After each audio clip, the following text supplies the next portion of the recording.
Online manipuri numidangi pau yengbiriba pumnamang puthoi laisramna khurumjari ahanbada maroiba pau. Kukigi 360 update agi lokhajarake. Churachandpurgi Joibong Bazarda Kuki Leisabi ani pot hural lambagi fare hairi. Ekar kunga humdoida tharamba popi pambi singanthatuna mangankre. Security Force ki Kangbu Forest Division TPL ga khusamna duna ngarang aini yadaba mawongda Technopal District ki MRH Police Station ki manung chana Loikong Hill Range da ekar kunga humdoi lomda pak chauna Tharamba popi pambi singanthatuna mangankre loinana hiramasiga mari lenana case ama lokhatuna makha taba thijin humjin bagi thabak chathaba haure hairi.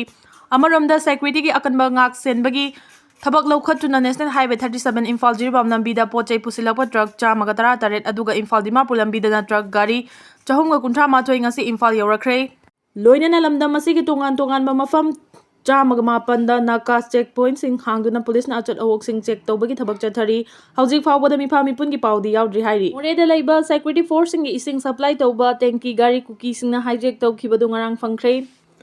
Border town Moreda Kuki Khulai Paiba Singna hijack tawduna pukiba tanki gari adu tha tara humdoi rom lotsanuna thamluraba matungda ngarang security force singna thibumbagi thabak chathabada Howland Faidagi phangba ngamkhre. Phangba ngamkhraba GI Tata ising tanki adu phibam yamna sokna leramba thengnaki gari adugi tanki mafam kayada nongmai maru kaya kapsil lambadagi hoduna leramba thengnaki hairi.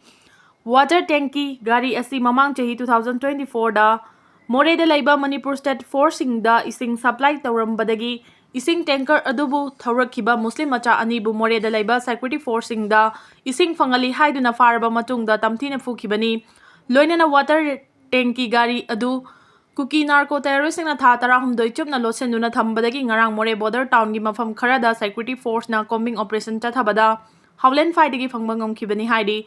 Pausina high water tanki asi hijack tawduna pukhibada chenaba Kuki terrorist sing ngasi fawba masak khangba ngamdana leibadagi fagatuna ain gi oiba chairak piba ngamdana lekhibani haidi. Governor Joy Kumar Balana chair lawduna awang thaki security mifam Amar Ras Bhavan da pangthokli.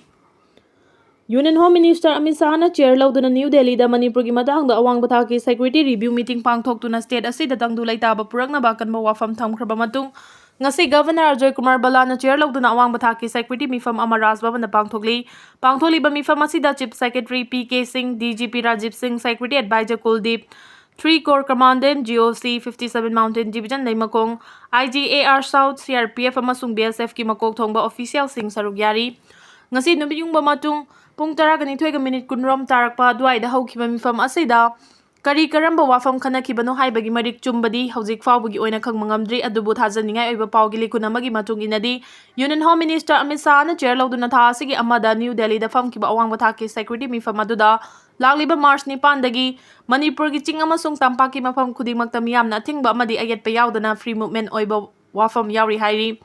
Panba yabadi March 9 dagi Manipur gi mafam khudingmakta Manipur gi miyamna chathok chasin yanaba thabak paikhanaba Union Home Minister na yathang tawthakraba Kuki CSO singnadi separate administration fangdriba fawba Kuki taba mafam singda chatpa yaroi haibagi wafam phongdoktuna leiribani.